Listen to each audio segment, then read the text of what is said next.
Hey class, this is Steve again.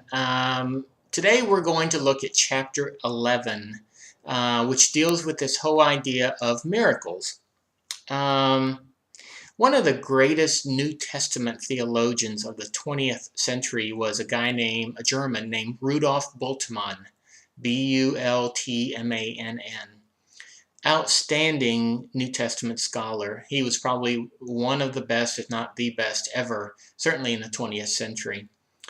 But he didn't believe in miracles, which was really interesting when the Bible was so full of miracles, especially in the New Testament. He disregarded those. So it is possible, I suppose, to study a piece of text that is faith-based, whether it's the Quran, the Bible, some of Buddha's writings or whatever, and not believe in any of it and become an expert in it. I just think it's a little odd, though, that he would not believe in miracles. You may not believe in miracles, and that's perfectly okay. Again, my charge is not to try to convert you into believing something that I believe, but rather to share with you the philosophical arguments behind it. One of the well, actually, it's the predominant problem. As you read chapter 11, the predominant problem is, how does one define a miracle? One of the philosophers, I think it might have been Hume, not positive though, you'll have to double check me on that, basically said that the people of the Old and New Testament did not know what natural law was, and therefore things that we now know to be natural law, to them were miracles. In other words, I mean, to put it very bluntly, they were stupid, didn't know what could be and couldn't be, and therefore saw things as miracles. Well, when I look at the New Testament, for example, there's all kinds of miracles. There's Jesus when he walks on the water. I would venture to guess that even 2,000 years ago, a bunch of fishermen and other lay people sitting on a boat watching a man walk across the water, probably it would raise some eyebrows as to a violation of natural law. So the argument that people were somehow stupid or didn't know natural law and therefore called it a miracle, I think fails miserably. The miracles of the feedings, for example, where Jesus feeds thousands and thousands of people from just a few pieces of bread and some fish. Did those thousands of people know that you can't feed that many people with just a few pieces? Yeah, I would say so. There was one person who argued, one theologian, I remember when I was back in my seminary days, when he was arguing that actually Jesus had a cave stashed away with a bunch of food, and that his disciples were shoveling it out to him, and therefore it really wasn't a miracle. Whatever. The base problem comes to the definition of a miracle. Was something a miracle 20 years ago, 50 years ago, 100 years ago, that today we take for natural law? I think one could find those things. One could argue that electricity, a light bulb, the idea that there would be light without a fire or without a gas flame would somehow be miraculous. And when Edison created the light bulb, here we have a light bulb that does not require flames or gas or anything such as that, nothing more than electricity. So yeah, I think that argument holds true to some degree.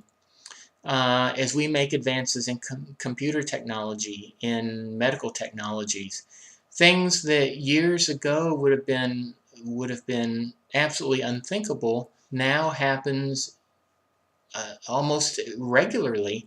You can almost have drive-through surgeries these days. I had pretty serious back surgery about 7 or 8 years ago. I had the surgery, let's say it was on a Monday, I can't remember exactly, and they wanted me gone by Tuesday. And the only reason I stayed till Wednesday was I had such a terrible migraine headache, and they wouldn't give me Excedrin migraine, and they started giving me this other stuff, which I had a reaction to. Next thing I know, my blood pressure's dropped down to almost nothing, and there's like 10 doctors and nurses in there, I guess thinking I was getting ready to go code red or something. I don't know. But that's the only reason I had to stay another day. When I had my gallbladder removed, it was a 1-day procedure. Um, so those kinds of things are unheard of. Those, 50 years ago, who would have thought that? Um, who would have thought you could have done kidney stone removals without cutting somebody open?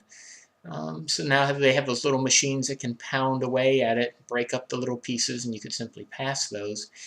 But so there are certainly events, there are things that occur today that we take for granted that 50 years ago would have been a miracle. So I get that. That makes a lot of sense to me. And I think it would make a lot of sense to you. But what we're talking about is miracles related to God, and many times related to nature, for example. In Mark chapter 4, at the end of the Gospel of Mark chapter 4, Jesus is sleeping on the back end of a boat, and all his disciples are in there, and up comes this terrible storm, and they're all panicking. They're getting all, thinking that they're going to drown, and Jesus simply stands up and tells the storm to be quiet, and it becomes quiet. Even in today's world, in 21st century, 2 millennia after that occurred, I think most of us would say if we saw that, that would be a miracle.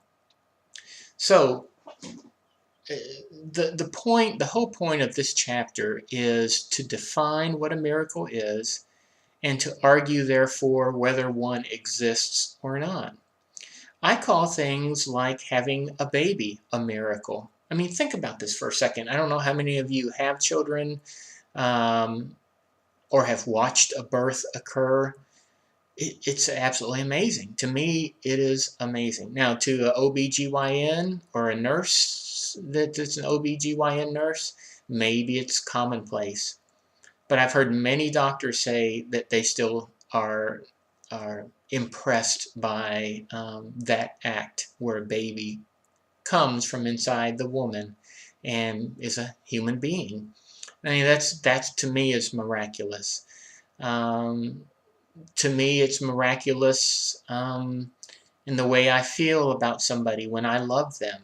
I mean, how do you explain love? I was just having this discussion with my brother. My brother's an MD up in Youngstown, Ohio, and as I may have told you before, my mother has severe dementia and probably looks like late stages of Alzheimer's, and she's in an assisted living place there in Youngstown in a memory unit. And my brother goes by to see her, and he'll send me regular updates. I'm going to go see her here in just a couple of weeks. But he said that she's doing fine, and all of a sudden she'll have this behavioral change, and he says her eyes get very dark, and she has this threatening, menacing voice, and he says it's kind of spooky, it's kind of scary. And he asked me spiritually, what did I think about that? And, I told him, as you know, Ron, medically, this disease does that. There's no rhyme or reason. It's up and down. One day she has a great day. Next day she's ready to move home, although home, she doesn't know where home is. She forgets who people are.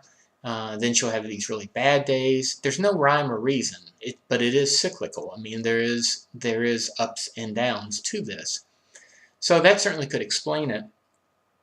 But again, coming from my worldview perspective, I see spirituality involved in that. That in fact, there is more to the battle than simply her mind. That in fact, there is also a battle within the spirit. Now, again, please hear me. I am not trying to tell you to believe this. I am not trying to convince you to believe this. I am just telling you my life experiences. Each of you can speak to yourselves whether or not you've ever seen a miracle, know of a miracle. It was really funny when my mom was in the hospital here in Elizabethtown, Kentucky. This was the last place she was before she was taken up to Youngstown, Ohio. She had been in a car accident and riding as a passenger, um, like right in front of the hospital. Car gets T-boned. They take her into the emergency room and they release her a couple hours later. Then about 2 weeks later, my mom was still living by herself, but having this person come check on her daily. This lady goes in, and my mom, it sounds bizarre, but she was feeding this doll, this kind of like life-size doll. She thought it was a person, and she was trying to feed it. And of course, this caretaker freaked out, called my brother. We got her back in the hospital. It comes to find out she had a subdural hematoma. She had a broken rib. So I don't know what those doctors initially did. But why am I chasing this rabbit? Oh, okay. So then she's in the hospital for probably about a week and a half. They kept her a long time because of her age, because of her memory, dementia problem, because of the broken rib and all of that. But it was funny. When I went to go see her on my smartphone, I've got a bunch of music, but one of the songs I have is Nat King Cole. Now, I don't know how many of you remember him, but let me see if I can play you just a portion of that song. And it was really funny how my mom began to, she knew it right away, and here, let me find it real quick. And knew who it was immediately, which I thought was really interesting. That there was this moment in her life that she actually, here we go. Don't know if you can hear it or not.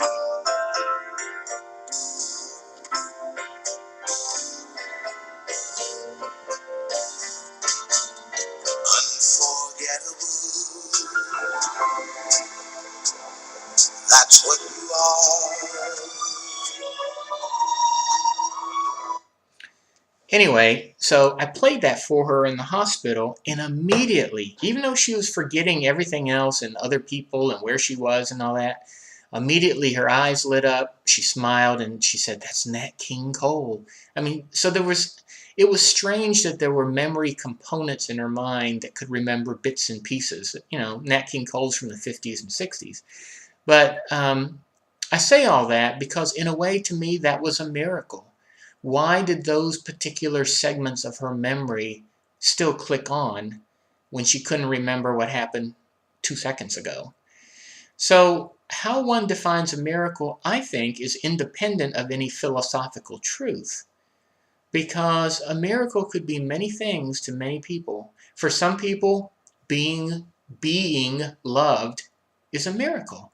They go through life thinking that no one will ever love them, and then along comes somebody who loves that person for who they are.